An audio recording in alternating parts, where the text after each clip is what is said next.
Halo sobat, selamat datang kembali di channel kami NKRI. Berita terhangat, berita terupdate di hari ini. Like, komen, dan subscribe-nya. Mantap! Akhirnya terungkap. Kapolri buka suara dugaan kasus tambang ilegal Ismail Bolong yang turut libatkan Kabareskrim Agus. Tribunnews.com, Jakarta, Kapolri Jenderal Pol Listio Sigit Prabowo akhirnya buka suara soal adanya dugaan kasus tambang ilegal di Kalimantan Timur, yang melibatkan mantan anggota Polres Samarinda Ismail Bolong. Dalam kasus tersebut, terdapat adanya dugaan aliran dana ke Kabareskrim Polri Komjen Pol Agus Andrianto dan mantan Kapolda Kalimantan Timur Irjen Pol Rudolf Nahak. Kapolri Sigit menyatakan, sejauh ini tim dari kepolisian masih melakukan pencarian terhadap sosok Ismail Bolong. Ismail Bolong sekarang tentunya tim yang mencari baik dari Kaltim ataupun dari Mabes ditunggu saja, kata Sigit kepada awak media saat ditemui di Stadion Utama Gelora Bung Karno, GBK, Senayan, Jakarta, Sabtu, 26 November 2022. Dalam melakukan pencarian terhadap Ismail Bolong itu, Kapolri Sigit menyebut pihaknya sudah mempunyai strategi. Adapun salah satu upayanya yakni dengan melakukan pemanggilan kepada yang bersangkutan. Pemanggilan ini dinilai penting guna meminta klarifikasi kepada Ismail Bolong sebagai orang yang pertama kali membuat video pernyataan soal adanya aktivitas tambang ilegal di Kalimantan Timur. Tentunya proses pencarian kan itu strategi dari kepolisian ada, panggilan ada juga, tukas Sigit. Sebelumnya, beredar surat laporan hasil penyelidikan, LHP, yang ditujukan kepada Kapolri Jenderal Listio Sigit Prabowo dari Kepala Divisi Propam Polri, saat itu Ferdi Sambo, nomor R1253 UAS 24-2022, 4 Div Propam, tanggal 7 April 2022, bersifat rahasia. Dalam dokumen poin H, tertulis Aibtu Ismail Bolong memberikan uang koordinasi ke Bareskrim Polri diserahkan kepada Kombes BH selaku Kasubdit Vdit Tipiter sebanyak 3 kali, yaitu bulan Oktober, November dan Desember 2021 sebesar 3 miliar rupiah setiap bulan untuk dibagikan di Ditipiter Bareskrim. Selain itu, juga memberikan uang koordinasi kepada Komjen Agus Andrianto selaku Kabareskrim Polri secara langsung di ruang kerja Kabareskrim dalam bentuk USD sebanyak 3 kali, yaitu Oktober, November dan Desember 2021, sebesar 2 miliar rupiah. Sementara, kesimpulan laporan hasil penyelidikan ditemukan fakta-fakta bahwa di wilayah hukum Polda Kalimantan Timur, terdapat beberapa penambangan batu bara ilegal yang tidak dilengkapi izin usaha penambangan, IUP. Namun, tidak dilakukan upaya tindakan hukum dari Polsek, Polres, Polda Kalimantan Timur dan Bareskrim karena adanya uang koordinasi dari para pengusaha tambang ilegal. Selain itu, ada kedekatan Tan Paulin dan Leni Tulus dengan pejabat Polda Kalimantan Timur. Bukan cuma itu, video Ismail Bolong juga sempat beredar di media sosial. Awalnya, Ismail Bolong mengaku melakukan pengepulan dan penjualan batu bara ilegal tanpa izin usaha penambangan, IUP, di wilayah hukum Kalimantan Timur. Keuntungan yang diraupnya sekitar 5 miliar rupiah sampai 10 miliar rupiah tiap bulannya. Keuntungan yang saya peroleh dari pengepulan dan penjualan batu bara berkisar sekitar 5 rupiah sampai 10 miliar rupiah dengan setiap bulannya, kata Ismail Bolong dalam videonya.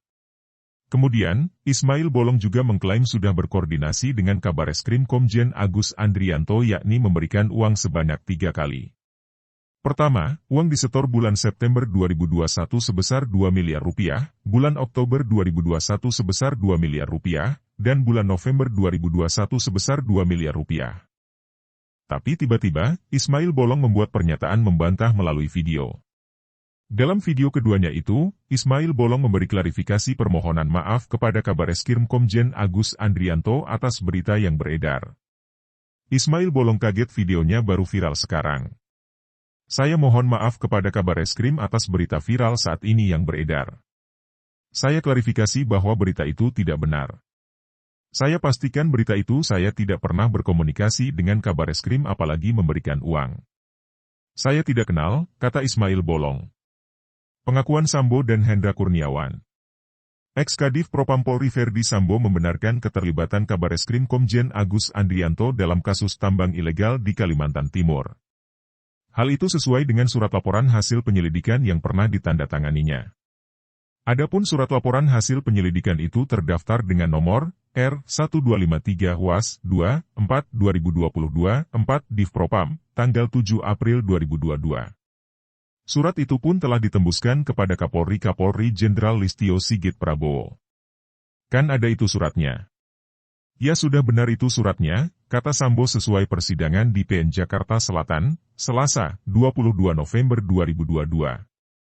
Namun begitu, Sambo masih enggan merinci mengenai keterlibatan Agus dan sejumlah nama oknum anggota Polri lainnya di kasus tersebut. Dia meminta awak media bertanya kepada pejabat yang berwenang. Tanya ke pejabat yang berwenang, kan surat itu sudah ada, pungkasnya.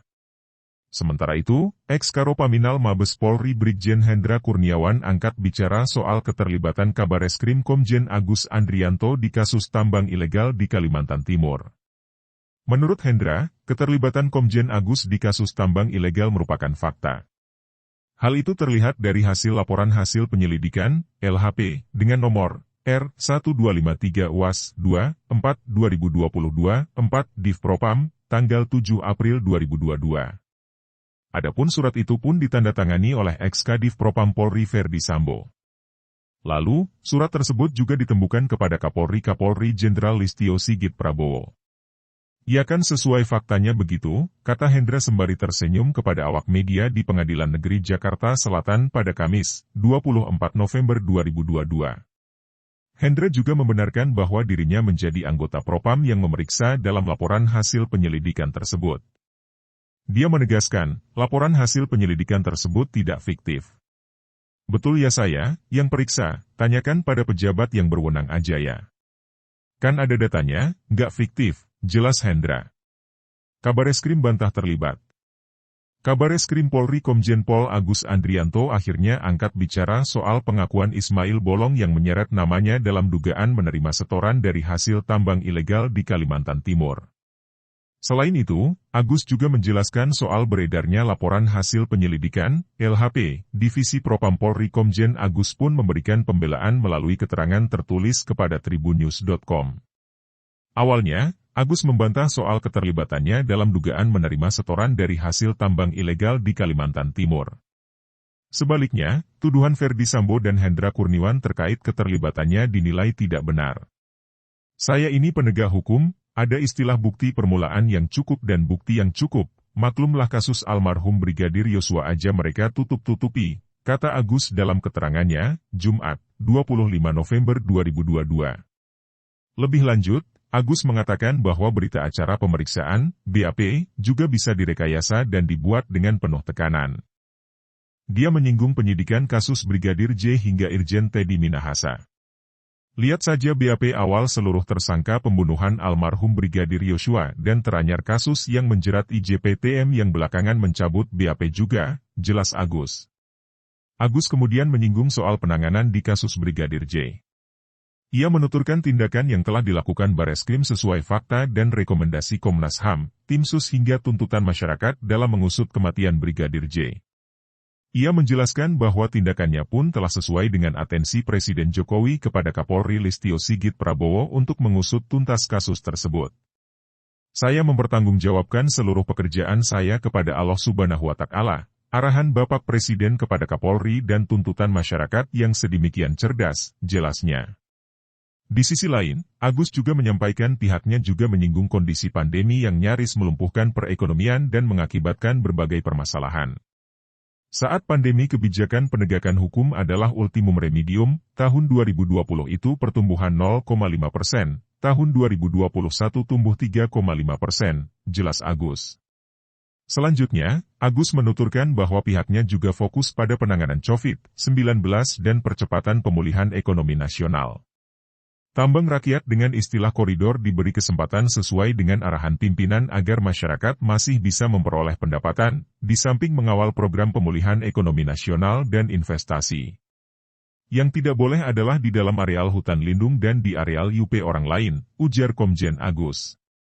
Di sisi lain, Agus juga menyampaikan nasihat dari gurunya yang selalu diingatnya sampai saat sekarang ini. Dia mengharapkan, orang yang kerap menyerangnya belakangan ini diberikan kesadaran. Orang baik itu orang yang belum dibukakan Allah Subhanahu wa Ta'ala aibnya, Doakan yang baik-baik saja mereka yang saat ini sedang mempertanggungjawabkan perbuatan mereka sendiri secara sadar, tukas Agus.